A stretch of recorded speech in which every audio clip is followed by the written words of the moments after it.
हम सभी लोग जानते हैं कि पेट्रोल डीजल के दाम बढ़ते जा रहे हैं और कम होने का नाम ही नहीं ले रहे, और कम होगे भी नहीं आगे चल के भी, ये भी हमें पता है। इसीलिए कई सारे लोग इलेक्ट्रिक कार के ऊपर जा रहे हैं, कई सारे कंट्रीज इलेक्ट्रिक पर स्विच करने जा रहे हैं, और कई सारे कार मैन्युफैक्चरर ने तो ये अनाउंस भी कर दिया है कि हम 2030 के बाद एक भी पेट्रोल या फिर डीजल गाड़ी नहीं बनाएंगे, हम सिर्फ और सिर्फ ईवीज पर ध्यान देंगे।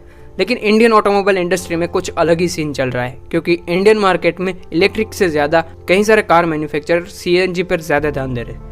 आइए जानते हैं सीएनजी पर क्यों ध्यान दे रहे हैं और क्या सीएनजी इतना सक्सेसफुल होगी जितना पेट्रोल और डीजल कार सक्सेसफुल रही थी। सबसे पहली बात तो यह है कि सीएनजी कोई नया ऑप्शन नहीं है। 2010 या फिर उससे पहले से सीएनजी इंडियन ऑटोमोबाइल इंडस्ट्री या फिर इंडियन मार्केट में है ही है।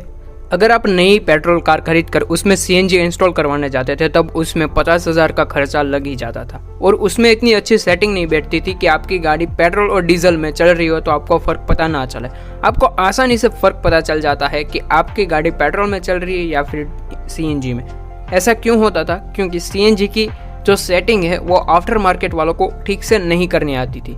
लेकिन अब कई सारी कंपनियां कंपनी फिटेड सीएनजी का ऑप्शन भी ऑफर करती है आपको, जैसे कि सेंट्रो हो गई, हुंडई ग्रैंड i10 हो गई, या फिर मारुति की अल्टो हो गई, एस्प्रेसो हो गई, वैगनर हो गई। ये सभी गाड़ियां आपको कंपनी फिटेड सीएनजी का ऑप्शन ऑफर करती है। लेकिन मार्केट में जो लीडिंग कार है यानी कि स्विफ्ट और विटारा ब्रेजा, जो कि मार्केट में हमेशा टॉप सेलिंग कार में रहती है, इनमें आपको सीएनजी का ऑप्शन नहीं मिलता है और इनमें आपको आफ्टर मार्केट जाके सीएनजी करवाना पड़ता है। इन गाड़ियों में सीएनजी सक्सेसफुल है ही है।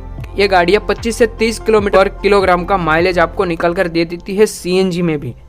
अगर आप विटारा ब्रेजा को भी सीएनजी में कन्वर्ट करवाते हो तो वो भी आपको 25 किलोमीटर पर केजी का माइलेज दे ही देती है। लेकिन अब मारुति ने ये सोचा है कि जैसे दूसरे कार मैन्युफैक्चरर जो है वो इस सेगमेंट में सीएनजी का ऑप्शन भी ऑफर करते हैं कंपनी फिटेड सीएनजी का, उसी तरह मारुति वाले भी अब कंपनी फिटेड सीएनजी का ऑप्शन ऑफर करेंगे। मारुति ने डिसाइड किया है कि वो लोग 3 गाड़ियों में सीएनजी कंपनी फिटेड देंगी। पहली गाड़ी है स्विफ्ट, दूसरी डिजायर और तीसरी विटारा ब्रेजा। स्विफ्ट में आपको कंपनी फिटेड सीएनजी मिलेगी और उसमें जो है वो पावर में थोड़ा ड्रॉप मिलेगा। उसी के साथ साथ स्विफ्ट के प्राइसेस को भी 80,000 तक बढ़ाया दिया जाएगा ताकि उसमें से कंपनी को मोटा फायदा हो। दूसरी तो कौन सी बात हो सकती है, क्योंकि आफ्टर मार्केट जो चीज़ 50,000 में लग रही है वो कंपनी वाले लगाकर आपको 80,000 देंगे। ठीक है। दूसरी गाड़ी है मारुति सुजुकी की डिजायर। डिजायर में आपको ड्यूल जेट इंजन मिलता है और इसी इंजन में आपको सीएनजी भी लगा दी जाएगी। डिजायर में आपको पेट्रोल इंजन की बात करें तो 113 न्यूटन मीटर का टॉर्क और 82 bhp की पावर मिलती है। लेकिन अगर सीएनजी की बात करें तो उसमें आपको 70 bhp की पावर और 95 न्यूटन मीटर का टॉर्क मिलेगा, जो कि काफ़ी बेहतरीन हो सकता है मेरे हिसाब से, क्योंकि ये गाड़ी के लिए ये पावर और टॉर्क सफिशिएंट है। तीसरी कार है मारुति सुजुकी की विटारा ब्रेजा।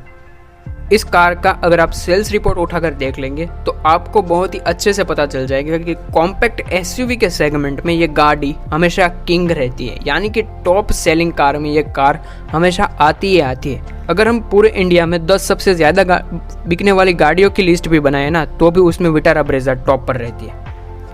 ये गाड़ी पेट्रोल के साथ में कुछ खास एवरेज नहीं निकाल कर देती है। जब इसमें डीजल इंजन आता था तब ये बेहतरीन माइलेज आपको निकाल कर देती थी, लेकिन जब से इसमें पेट्रोल इंजन को इंट्रोड्यूस किया है ये कुछ खास अच्छा माइलेज निकाल कर नहीं दे रही है। इसलिए ये कई सारे जुगाड़ू लोग इंडिया में बैठे हैं और इन लोगों ने इसमें भी सीएनजी को फिट कर दिया। अब इसमें जब सीएनजी को फिट किया तो ये इतना ज़्यादा सक्सेसफुल रहा कि लोगों को पता ही नहीं चलता है कि ये सीएनजी में चल रही है या फिर पेट्रोल में।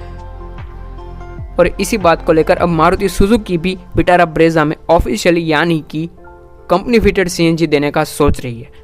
मारुति सुजुकी अगर विटारा ब्रेजा में कंपनी फिटेड सीएनजी देगी तो ये कार आपको 91 bhp की पावर और 122 न्यूटन मीटर का टॉर्क जनरेट करके देगी, जो कि पहले से कम है लेकिन सफिशिएंट है। क्योंकि पहले इस कार में अगर हम पेट्रोल इंजन की बात करें तो पेट्रोल इंजन के साथ में ये कार आपको 103 bhp की पावर और 138 न्यूटन मीटर का टॉर्क जनरेट करके देती है।